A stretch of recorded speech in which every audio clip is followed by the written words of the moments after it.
Curiosa, visionária, apaixonada. Isabel dos Santos, nascida em Pirapora, Minas Gerais, no ano de 1927, entra para a história da saúde pública brasileira como a mulher responsável por criar e desenvolver importantes políticas de inclusão na área de recursos humanos no setor da saúde pública brasileira, no final do século XX.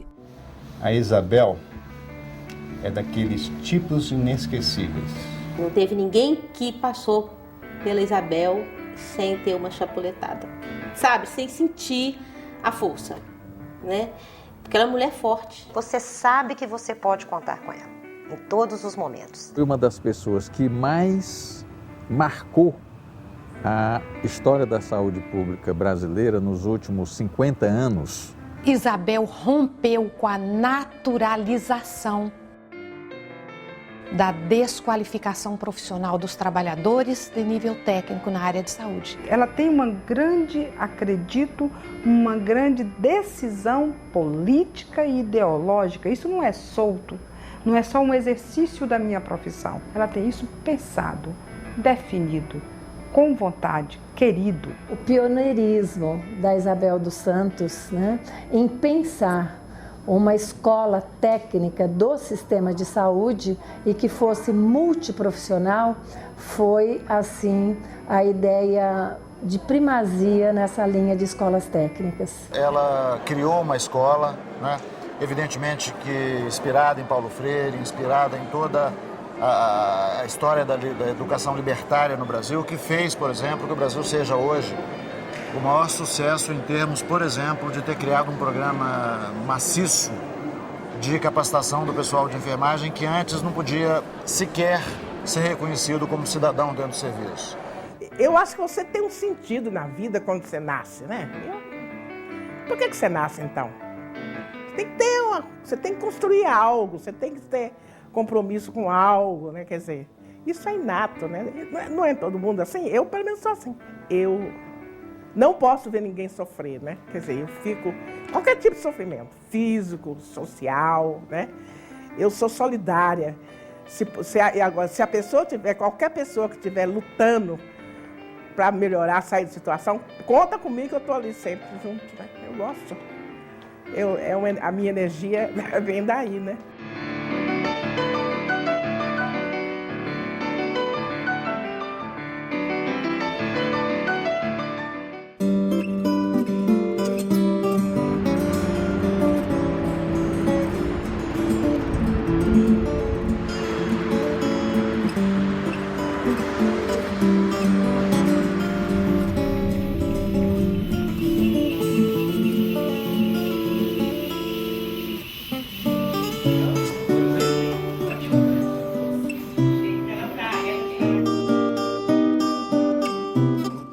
O meu processo tá dentro do movimento social, né? Tanto é que o meu trabalho, isso que eu falo, ele foi demorado, ele foi um trabalho solitário, longo, de 20 anos, porque era assim, ó, eu tinha uma paciência histórica. Eu começava a fazer um trabalho, aí havia uma mudança política, vinha um idiota, derrubava tudo. Só que não chegava a zero. E aí, quando aquilo acalmava, eu voltava de novo, pegava aqueles... ia reconstruindo a partir daqueles que ficou. Apesar de todos os avanços em educação, a desescolarização ainda é muito grande. E outra coisa, você tem mais outras pessoas você tem mais analfabetos funcionais, sabe como é? Quer dizer, sabe ler, mas não sabe pensar. O sucesso, para mim, do processo educacional é você pensar você mesma, né? E não pensar com a cabeça dos outros, né?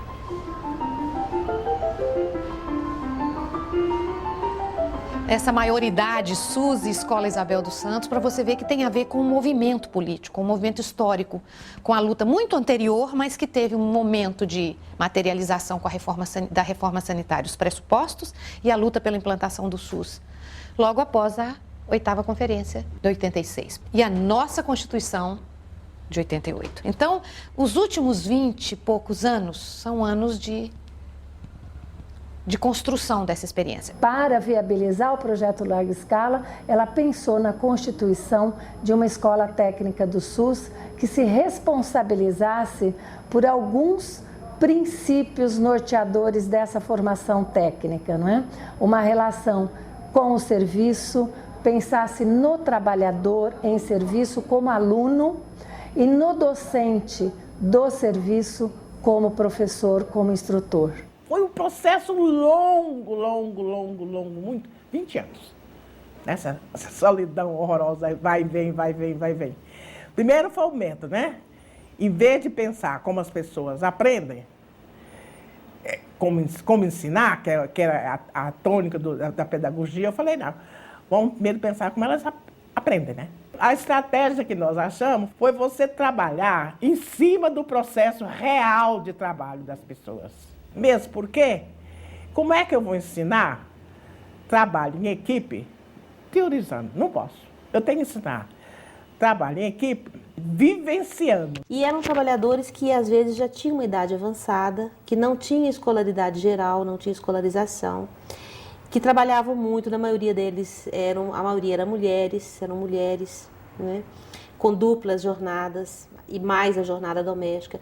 Então Isabel percebeu que a escola para essas pessoas tinha que ser uma escola diferente. Foi realmente uma marca indelével na pedagogia da saúde no Brasil, tal como Paulo Freire foi uma marca da pedagogia em geral, né, neste país.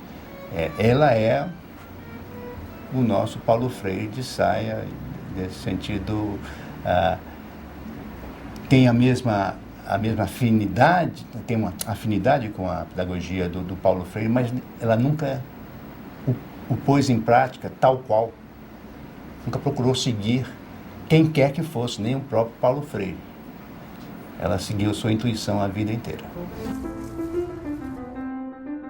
O projeto Larga Escala é um projeto doutrinário, é um projeto de construção de dignidade de uma categoria profissional, que eram as pessoas que ocupavam funções muito importantes no serviço de saúde, a base da pirâmide técnica dos serviços de saúde, mas que não tinham a qualificação e que, portanto, não eram respeitadas nos seus direitos de trabalhador, de assalariado, de pessoa.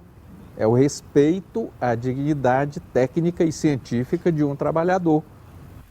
Uma vez, Paranaguá falou assim, se eu disser metade das coisas que você fala, eu não fazia mais nada. E você continua do mesmo jeito. O pessoal brinca com você, você brinca com ele, e a ponta tá tudo em paz. É porque eu não brinco, eu brinco por ideias. Eu não brinco por pessoa.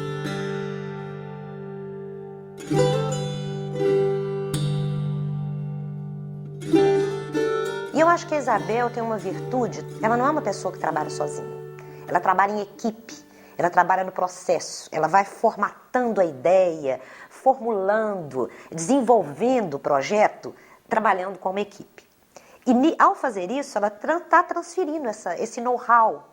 O projeto dela nunca foi na saúde um projeto pessoal. Ela sempre teve um projeto coletivo, um projeto de construção coletiva de um sistema de saúde mais justo, com acesso, com qualidade. Isso é um legado, porque não são todas as pessoas que sabem fazer isso. Uma das coisas primeiras que fizemos, e aí eu participei efetivamente, foi da criação de um curso depois do Larga Escala, que já está falado no seu trabalho, depois a capacitação de enfermeiros da rede básica, que começou em Minas Gerais, e que Isabel tem uma grande crítica conosco, que éramos da universidade à época e que escrevemos muito pouco sobre ela, mas que ela antecede, inclusive, a Lei Orgânica de Saúde, e foi uma capacitação para enfermeiros de serviços básicos de saúde, de unidades básicas de saúde, inclusive incluindo a capacitação pedagógica, já com vistas na estratégia de de criar escolas técnicas e ampliar a formação técnica. Não sei se isso da grandeza do trabalho, do tamanho do trabalho, do desafio e do lugar que Isabel tem na ampliação. E ela lutou para cada estado ter para os municípios, as capitais ampliarem, para terem escolas ligadas aos serviços, enquanto estruturas do Estado, do município, estrutura de Estado. Eu acho que esse foi o que Isabel pautou e que ela foi a voz e que nessa voz dela ela conquistou muita gente, inclusive essa humilde criatura que está aqui e que acredito que eu tenho isso como uma das paixões da minha vida. O Larga Escala, eu tomo ele é um apelido desse grande movimento. Ele é uma expressão, porque ele não era nem projeto, coisa, não tinha dinheiro. Foram muitos anos, foi muito tempo, né? Eu precisava construir um discurso contra-hegemônico. Inclusive, as pessoas tinham muita vergonha de ser professor desse processo. Elas achavam que era digno as pessoas ser professor do outro processo, né? Eu penso assim, para ser uma escola de inclusão social, ela tem que ter uma proposta, né? Pedagógica, né? Político-pedagógica. Ela tem que ter uma proposta, ela tem que entender o corpo docente todo dela, o povo todo que trabalha com ela, tem que saber muito claro, explicitar muito bem o que eles entendem de educação, de sociedade, de democracia, de SUS, dessas coisas todas. Tem que ter um marco de referência, né? E o que é libertação, o que é educação para libertação. As escolas todas que eu abri, a primeira coisa que eu fiz foi construir esse marco de referência. A partir do marco de referência, porque senão, como é que eu vou fazer uma proposta pedagógica libertadora? Não posso.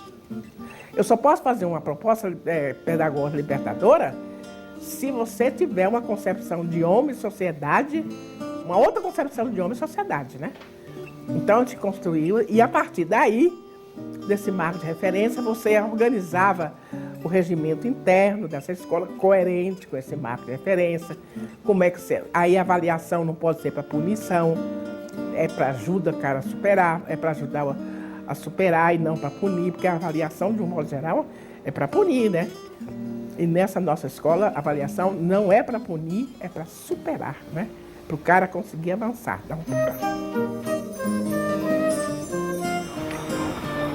A minha família era a família da roça, né? Quer dizer, era um pessoal muito bom, mas não valorizava a educação dos filhos. Não, achava que não tinha dinheiro. Tinha, mas eles achavam que não valia a pena. Sei lá o que é. Ele não valorizava. Quando abriu um colégio aqui, com o ginásio, a tia falou, olha, é muito inteligente, traz ela para cá para estudar. Aí ela veio, a mãe não queria, meu pai não queria, porque tirar os filhos assim, naquela época era... Mas aí minha tia tanto pediu até ela veio. Aí então, tinha um padre lá, falou comigo assim, você quer estudar? Eu falei, eu quero, mas eu posso pagar para o estudo para você, se você depois se comprometer a trabalhar, a organizar um serviço de saúde aqui para essa população pobre. Eu falei, tá. Aí ele me manda para Belo Horizonte, para uma escola de enfermagem em Belo Horizonte, que era de religiosos, né? A gente morava na fazenda, não tínhamos, assim, condições de vir para cá estudar. Ela trouxe todos nós, ela mais velha, tinha mais 7 irmãos. Eu fiz enfermagem e depois, quando eu estava terminando a enfermagem, aí o CESP já ia começar o trabalho lá. Não tinha ninguém naquele tempo, era muito difícil interiorizar a enfermeira, né? Então, quando eles souberam que eu era de lá, eles foram lá para me entrevistar, para eu trabalhar. Aí eu falei que eu não podia, que eu tinha um compromisso com o padre, né? Quer dizer, eu tinha que fazer o trabalho da paróquia, né? Para a paróquia. Aí ele foi lá negociar com o padre. O padre falou, não, se ela vai trabalhar aqui, né? Quer organizar o hospital aqui para a cidade, tá feito, pode deixar. Aí, então eu comecei, aí eu entrei na Fundação CESP, né? CESP, Serviço Especial de Saúde Pública, criado em 1942, participa da implantação, nos anos 60, do Plano SALT e contrata a enfermeira Isabel dos Santos para organizar uma unidade hospitalar em Pirapora, Minas Gerais. Eu sempre me pergunto muitas coisas. Aliás, tudo na minha vida, a primeira coisa que eu pergunto é a mim mesmo. O que é isso? Por que isso, né? O meio ambiente, para mim, ele é muito motivador e muito estimulante. Natureza, meio social, tudo. Pobreza, miséria, riqueza, tudo me impacta, né? Eu fui escolarizada muito tarde. Eu não sabia explicar as coisas porque elas aconteciam. Isso para mim era muito importante, porque chovia, porque isso, porque aquilo. Eu não tinha resposta, eu só tinha perguntas, né? Me lembro que eu olhava para a cachoeira, lá tem uma cachoeira, né? Aquela água correndo permanentemente, eu dizia, mas Deus, não para, e como é que ela volta? Onde é que acha tanta água? Depois de vários anos atuando pelo CESP no norte de Minas Gerais, Isabel dos Santos é transferida para o estado de Mato Grosso. Eu trabalhava em Várzea Grande, né, que é um distrito de Cuiabá. Mas eu ia à tarde fazer treinamento em Cuiabá, do pessoal de lá. E aí o carro me levava. Aí quando eu cheguei lá, estava a madame sentada na frente e eu lá atrás, em cima dos equipamentos. Eu falei, o quê? Nada disso. Quem está trabalhando sou eu, o carro de serviço. Para fora. Me custou o emprego. Fui demitida, mandada para o Rio de Janeiro como pessoa insuportável. Ninguém esperasse da Isabel jeitinho e lero-lero, não, né? Era mesmo duro, né? Ela era aquilo assim que às vezes a gente brincava de dizer com ela, isso era coerência em pessoa, né? Agora, ela sabia como tratar as pessoas. Eu cheguei no Rio de Janeiro, aí mandaram me chamar. Eu falei, ó, não venha passar pito não, porque se vocês não me quiserem, me demita, estou demitida. Eu fiz aquilo, achei que estava certo e vou repetir quantas vezes eu quiser. Aí resolvi, falou, não, peraí, em nome de tudo que ela fez, aí veio o pessoal, né? Aí me mandaram para Recife, para a escola de enfermagem. Eu fui sempre punida dentro da Fundação CESP. A Associação CESP era muito conservadora, muito autoritária. Fui de castigo do Mato Grosso para Recife, né? Fui punida, né? Os lugares onde eu mudei, eu fui punida. Lá eu já comecei a inovar, por exemplo. Essa questão do processo de trabalho, lá eu já comecei a fazer. Lá, por exemplo, eu dava um curso de pós-graduação. Cada ano eu dava num centro de saúde e deixava o centro de saúde organizado, né? Quer dizer, o próprio curso era instrumento de organizar. E assim eu fui fazendo, né? Quer dizer, eu ajudei a melhorar muito o serviço através dessas coisas. Por onde eu passo, deixa lá a confusão feita, né? Não para quem quiser que desmanche, né? Então, eu sou muito inquieta nesse ponto, né?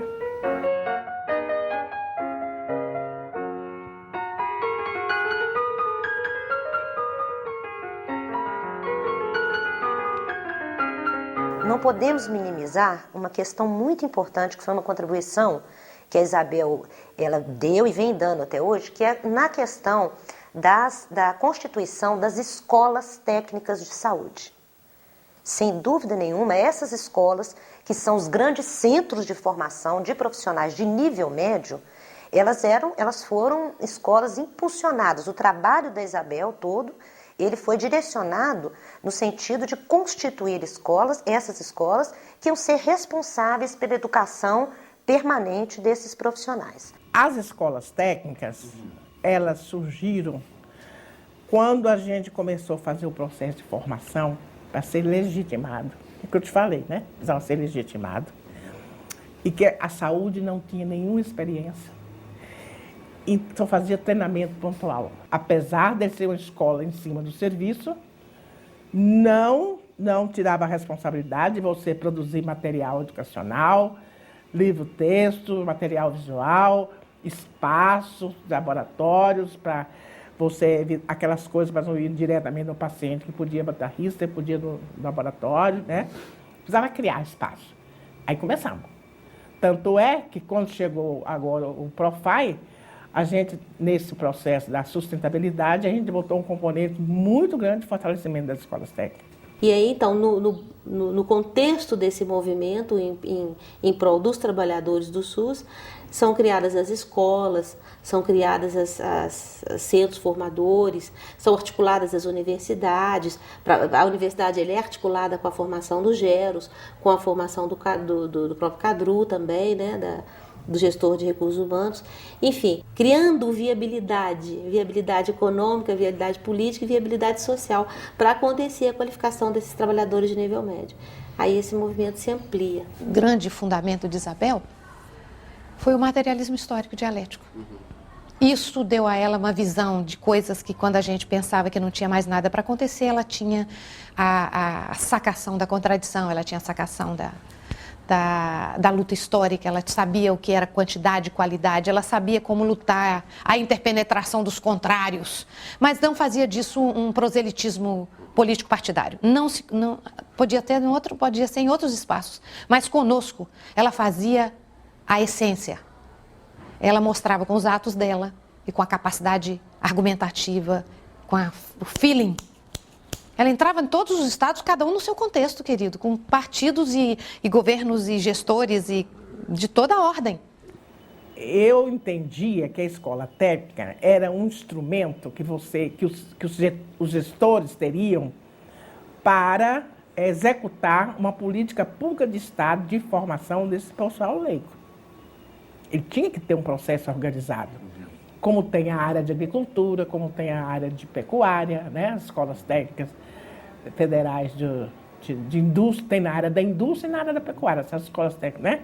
A saúde não tinha escola técnica e eu achava que ela tinha que ter, porque a saúde era muito importante, não tanto quanto economicamente, pode até ser economicamente também, mas ela tem uma grande divisão do trabalho, com um grande número de profissionais de nível médio em todas as áreas. Nutrição, enfermagem, laboratório, né? A estatística, saneamento, é muita gente, são muitas habilitações, né? E elas precisavam de um espaço organizado, legitimado pelo sistema educacional, para executar uma política pública de Estado dos gestores estaduais e municipais. Porque as escolas técnicas isso é uma coisa que eu quero te falar, foi um dos grandes insucessos nossos, foi esse. A gente não conseguiu atingir os gestores, que era CONAS e CONASEM, né? Não conseguimos. Quer dizer, eles não conseguiram ainda evoluir como gestores para valorizar a formação das pessoas, né? Eu acho que nós ainda não conseguimos identificar, detectar, ampliar para o plano dos municípios a questão da responsabilidade política com os princípios do Sistema Único de Saúde. Fica parecendo que ainda é algo que eu posso abrir mão. Quem sabe eu dou um jeitinho. Quem sabe eu consigo fazer serviço de saúde empregando uma pessoa que a gente treina ela bem rapidinho. Né? Então, aquela coisa assim, para a formação do médico, principalmente do médico, dos profissionais de nível superior, se você falar em 3 anos, é pouco. Agora, quando você fala em formação técnica, qualquer 100 horas ali, uma coisinha rápida. Então, é uma política que só pode ser mudada com a colaboração, com o compartilhamento, com a associação, com a aderência, né, dos gestores. E o desafio era que nós tínhamos que pensar.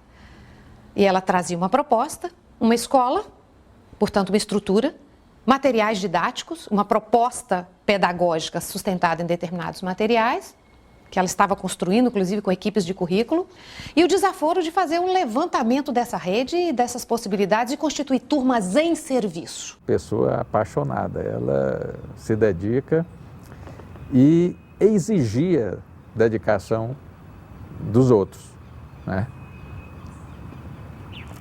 Isso até me emociona, essa lembrança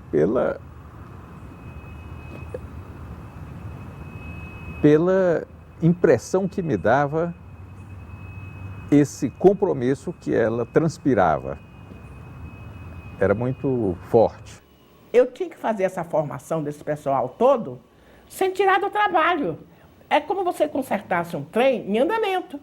Não, então não pode sair de cima do processo de trabalho. Porque o próprio aprendizado dele era a produção que eles faziam. Praticamente nós temos hoje em quase todos os estados. Tem 30 e tantas escolas. E sem dinheiro, viu? Foram criadas assim na base da conversa, né? Agora, elas estão longe ainda de cumprir o seu papel. Por isso, pelo atraso dos gestores, né?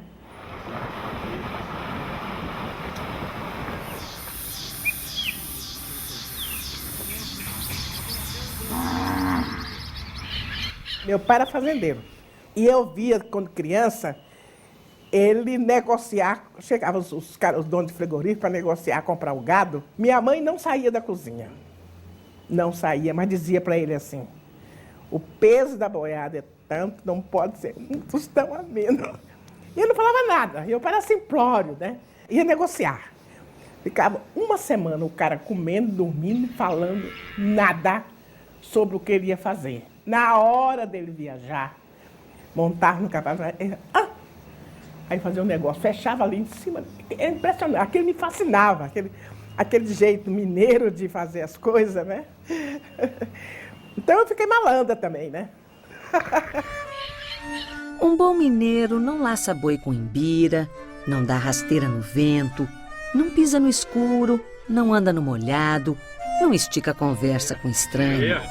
Só acredita na fumaça quando vê o fogo. Ser mineiro é ver o nascer do sol e o brilhar da lua. É ouvir o canto dos pássaros e o mugir do gado. É sentir o despertar do tempo e o amanhecer da vida. Meu pai era assim, só vivia assim, fazer o bem para os outros. E minha mãe era mais pragmática, minha mãe muito prática, muito trabalhadeira, muito inteligente. Mas minha mãe era assim, pé firme mesmo, sabe? Então ela é encantada assim, com os dois, nesse sentido. Meu pai com a generosidade dele e minha mãe assim, tão prática, uma mulher tão firme, tão forte. Isabel sempre foi uma pessoa boníssima, sabe? Uma pessoa de coração muito grande, uma pessoa que parece que o coração não cabia no peito dela. Ela preocupava com todas a família, ela queria ajudar todo mundo e de fato ela ajudou, sabe?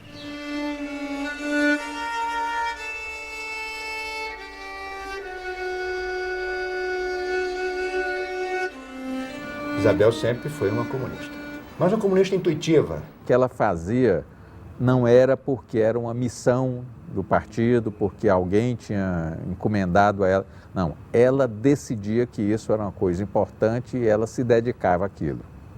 Então isso era diferente, era marcante. Ela continua sendo uma pessoa muito preocupada com a exclusão, que é muito preocupada com o acesso das pessoas às políticas públicas, com as políticas sociais, sem sombra de dúvida. Esse é um compromisso dela, independente da filiação partidária. Eu era militante, né? E lá em Recife a coisa foi feia, né? Foi feia, sobretudo no governo Médici, né? Eles viviam atrás de mim, mas graças a Deus não conseguiram me pegar, não. Um dia eu ia ajudar um professor lá, que eu gostava muito dele, me convidou para fazer um treinamento de parteiras leigas, e lá na Zona da Mata, né? E era a área ali do Gregório, né? Eles estavam querendo matar, fritar. Eu assisti o que fizeram com o Gregório, mas parecia um animal. Prenderam ele, né? Andou arrastado pela rua de Recife, uma coisa horrorosa, né? Aí me convidaram para fazer um treinamento de parteira. E eu falei, tá bom, eu vou. Aí Patrícia adoeceu, eu falei, Patrícia salvou minha vida, né? Ela era pequenininha, adoeceu, eu falei, não posso ir agora não, porque Patrícia está doente. Eu vou depois, na outra semana. A turma que foi matada, mataram todos, né? Aqueles dias podia ter morrido naquela hora, né? Cara desse escapei, né? Eles aprontaram com Dom Helder, foi um horror, aquilo ali foi uma fase negra, né? De chumbo, terrível, né? Não gosto nem de me lembrar.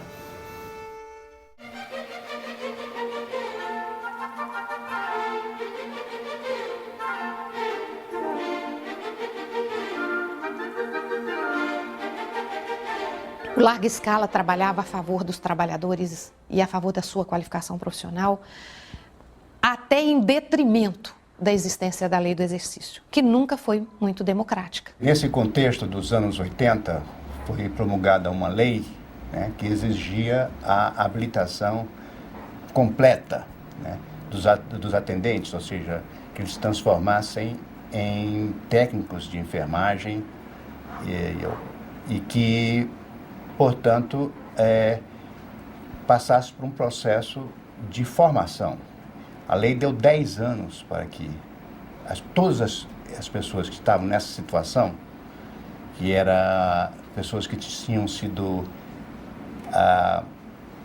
instruídas quase que na prática do dia a dia dos serviços, né, elas tivessem uma habilitação legal, profissional, né, para o exercício de enfermagem. Mas havia sim um fato histórico, um fato histórico relevante, que era 1995.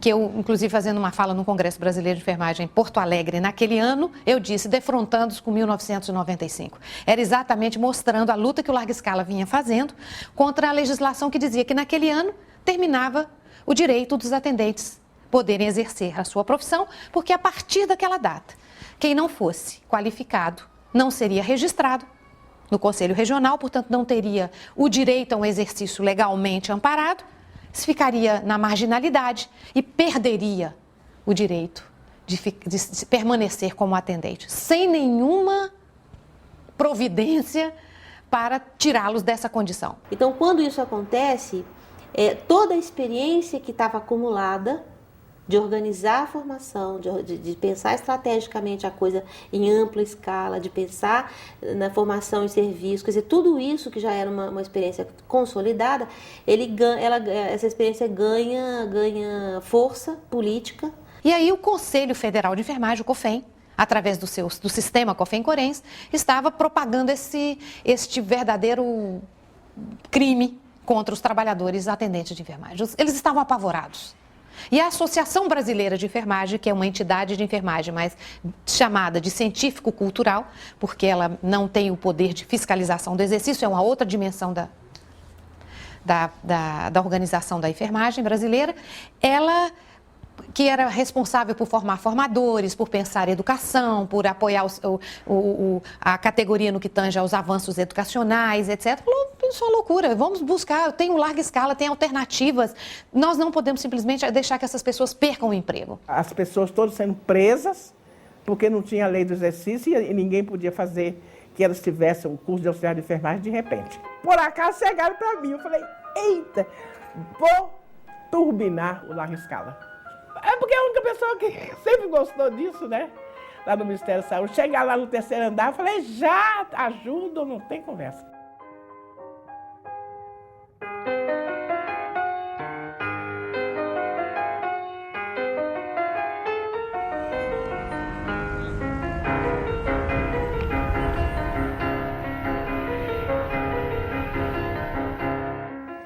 O Profai só existiu porque existiu o Larga Escala. Ele foi praticamente o coroamento de todo esse esforço. O Profai foi montado assim, uma visão olhando para trás, que era o grande estoque de pessoas leigas trabalhando, né? E a outra era olhar para frente, que era criar os mecanismos de sustentabilidade. Senão, daí a pouco tempo, teria o mesmo estoque de pessoas leigas, né? Na rede. A gente levou 2 anos programando o Profai. Teve uma participação muito importante, a participação da Isabel, né, como uma mentora do processo do que uma participante direta, como tinha sido o processo do Larga Escala. Ela não era mais a professora, mas sim aquela que dava as grandes linhas e estava presente nas grandes decisões sobre a pedagogia e a aplicação do Profai.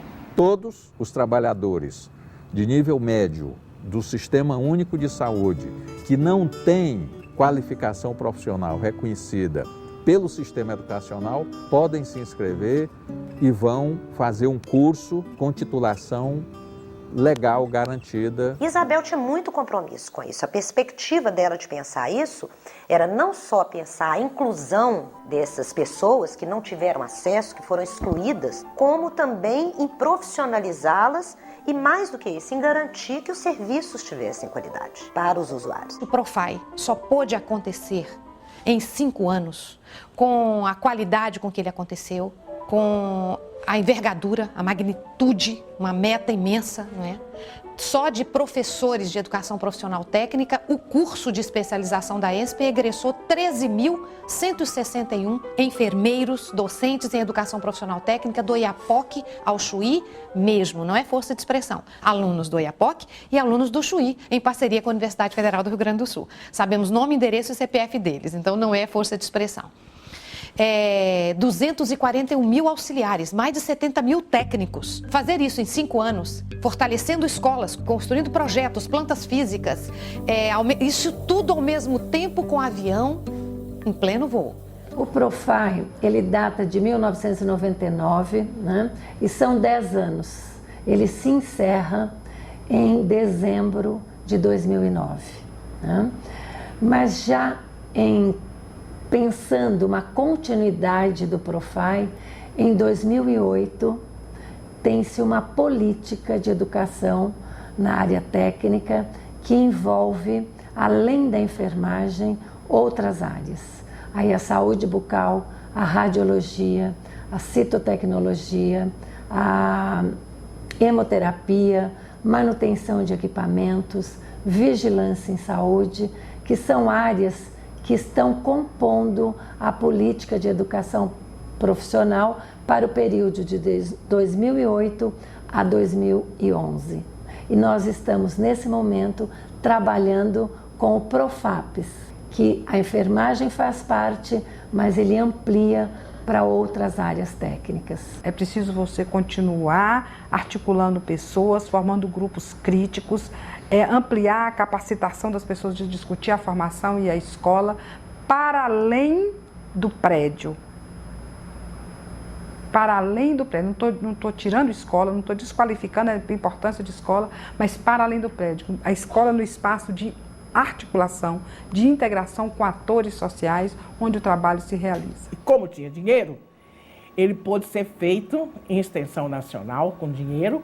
Então foi um processo muito bonito. A sociedade brasileira hoje é diferente, porque firmou a questão da educação profissional. Vale a pena acreditar no ser humano, vale a pena você insistir. É que cada um tem seus prazos, né? Você tem que ter paciência para poder aguentar, esperar, né? O prazo de cada um que não é igual, né? Mas eu acho que vale a pena, sempre vale a pena. A educação sempre vale a pena, né?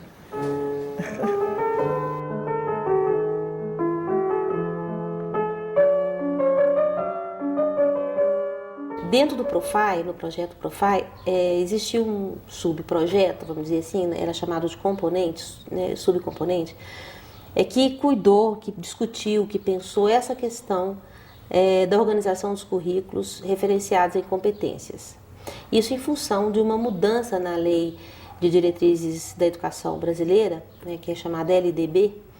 Essa lei ela sai em 96 e ela traz uma mudança muito importante, porque ela diz que a partir daquela época, a partir de 96, toda a formação deveria ser baseada em competências. E ela incide sobre dois aspectos, estrutural e conceitual. Nesse ponto, a discussão de currículo, ela aproxima cada vez mais. Ela quase que tem como condição sine qua non que articula-se o processo de trabalho, dois processos muito complexos, o de trabalho, o de prestação de serviço de saúde e o de formação.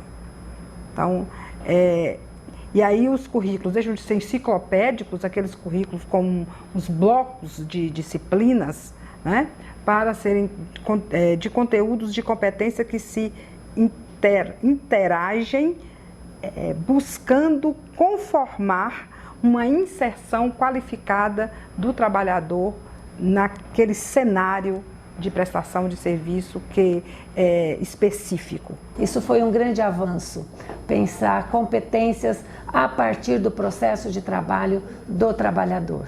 Né? Mas isso também foi um legado da Isabel, porque ela já nos preparava para pensar, de uma certa forma, o perfil de competência dos profissionais na área da saúde. Dentro do Profai, a gente começou a trabalhar nessa linha de pensar a competência, mas a gente fez uma série de ressignificações para a saúde. Muito da visão do MEC era voltada para o trabalhador da indústria, o trabalhador do comércio, o trabalhador de nível médio, com a não especificidade do trabalhador da saúde. Então aí a gente desenvolveu, por exemplo, uma proposta de avaliação virtual, que é um CD gravado, né, com imagens do homem virtual. Você conhece o homem virtual? É um programa computacional, né, que foi desenvolvido para nós pela Faculdade de Medicina da USP. É tridimensional, com movimento, né, e ele oportuniza você ver o ambiente interno, né, as estruturas internas do corpo humano, coisa que o pessoal do nível médio não tem acesso, a não ser por desenhos e fotos e mais desenhos esquemáticos, muito esquemáticos. Porque não há esse tipo de estudo com o nível médio, não vai para laboratório, você não trabalha com dissecação nem nada. eu acho que Francisco Campos foi através dele que ele conseguiu, pela primeira vez, que o Ministério assumisse a educação profissional, botou dinheiro e abriu um espaço, né? Agora, ele já fez a parte dele a nível nacional. Agora, se os gestores estaduais, que é CONAS, e CONASEM, com os gestores municipais, não assumirem, fica difícil isso ser uma política pública de Estado. Eu poderia dizer que a Isabel Santos ela tem, para a área de recursos humanos, o mesmo sentido que Sérgio Aroca tem para a reforma sanitária brasileira. Isabel Santos é, de fato, a precursora e ela é a pessoa que nos inspirou a todos, que passamos, a partir da prática, a partir da ação e a partir de todos os estudos que ela fez, passamos a ver a questão de recursos humanos como sendo a questão central do sistema de saúde. Prestar uma homenagem a Isabel é, de fato, reconhecer aquela que fundou esse conceito de recursos humanos avançado que nós temos no Brasil e que é hoje a base da possibilidade de avanço que o mundo inteiro está vendo. Não se poderia pensar em reforma sanitária sem pensar nos trabalhadores de saúde e não se pode pensar nos trabalhadores de saúde do Brasil hoje sem pensar no que foi a grande acumulação lá no Nordeste brasileiro, lá na Fundação CESP, que Isabel dos Santos fez.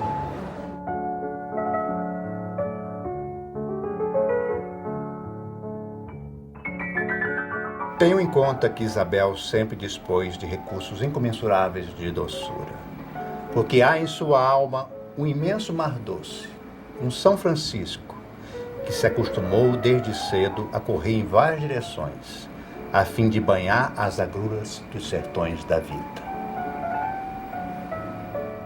A primeira vez em que eu fiquei na casa da Isabel foi porque ela me resgatou no hotel. Eu ficava em Brasília, nós estávamos elaborando o Geros, em 93, e eu ficava no hotel sempre, e uma noite no hotel eu tive uma cólica renal. E no dia seguinte eu cheguei para trabalhar tão abatida que ela perguntou o que é isso, porque ela é uma pessoa muito perspicaz, né? O que foi, o que aconteceu?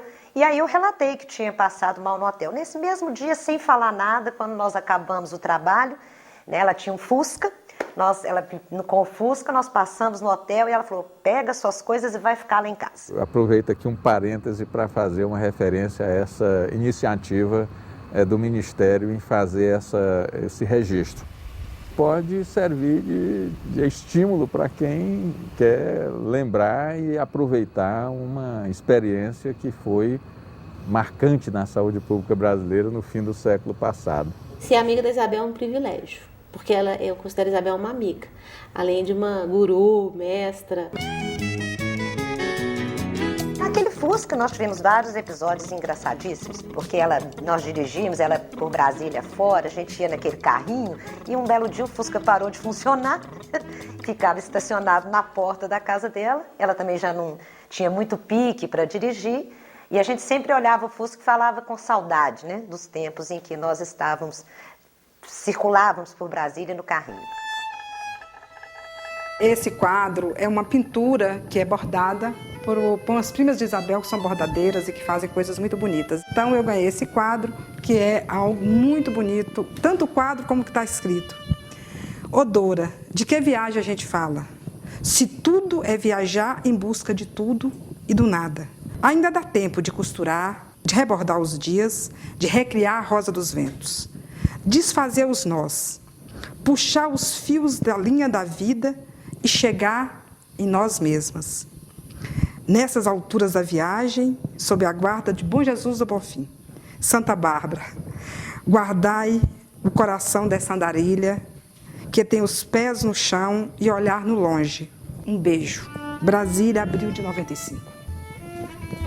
Este é meu grande presente e minha declaração de amor, né, com Isabel.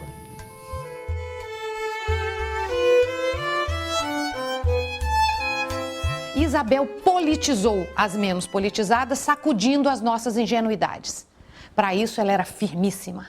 Quando a gente fazia uma justificativa dessa tipo consciência ingênua, Isabel era craque, como é até hoje, para pegar na veia a nossa a nossa leitura ingênua e fazer uma pergunta, porque ela é a mulher que mais sabe questionar. Não é perguntinha. Até hoje eu acho que é a pessoa que mais problematiza, né? Problematiza bem, porque Isabel não faz só perguntas. Isabel contrapõe o que você diz com um outro argumento e espera você alcançar. Isso ela tem paciência. A situação do Brasil com relação à qualificação de trabalhadores era muito parecida com a de muitos outros países da América Latina na década de 70. Hoje, na América Latina, a situação do Brasil é completamente diferente dos outros países.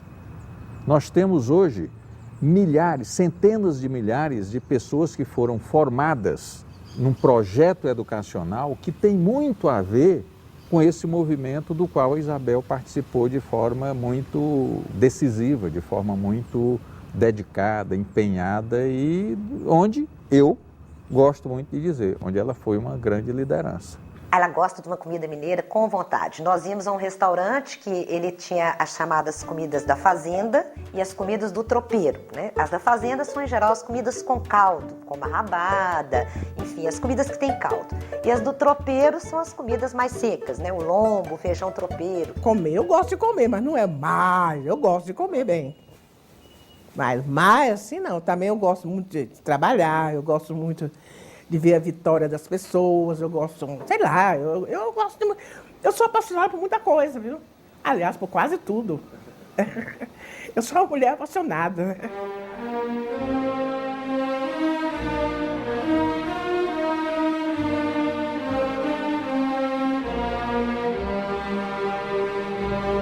Eu não sou visionária, não. Eu sou otimista. Eu achava que aquela situação tinha que mudar.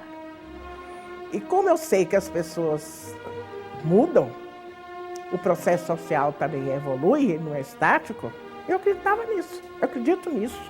Quer dizer, mesmo hoje, com todas as dificuldades que eu tenho no trabalho, eu acredito no futuro ainda.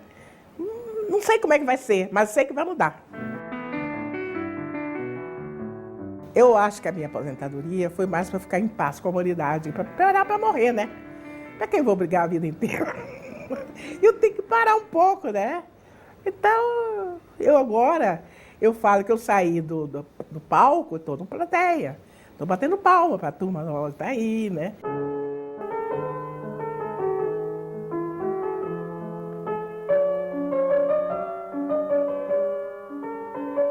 Como alguma coisa muito especial do Rio de Janeiro, gostaria de destacar o carinho que a Escola Enfermeira Isabel dos Santos, Escola Técnica de Saúde do SUS RJ, né, ao conseguir que a Secretaria Estadual de Saúde do Rio de Janeiro reconhecesse a medalha Isabel dos Santos como um gesto oficial. Tivemos a alegria de receber a professora Ena Galvão, esteve conosco, veio receber a dela.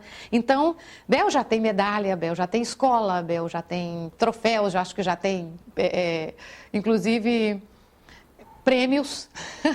Bel é um prêmio. Bel é que é o prêmio. Bel, te amo, te amo, te amo, te amo. Te respeito profundamente. Quando nasci, um anjo esbelto, desses que tocam trombeta, anunciou: vai carregar bandeira. Cargo muito pesado para a mulher, esta espécie ainda envergonhada. Aceito os subterfúgios que me cabem, sem precisar mentir. Inauguro linhagens, fundo reinos. Dor não é amargura. Minha tristeza não tem pedigree. Já a minha vontade da alegria, sua raiz vai ao meu 1000 avô.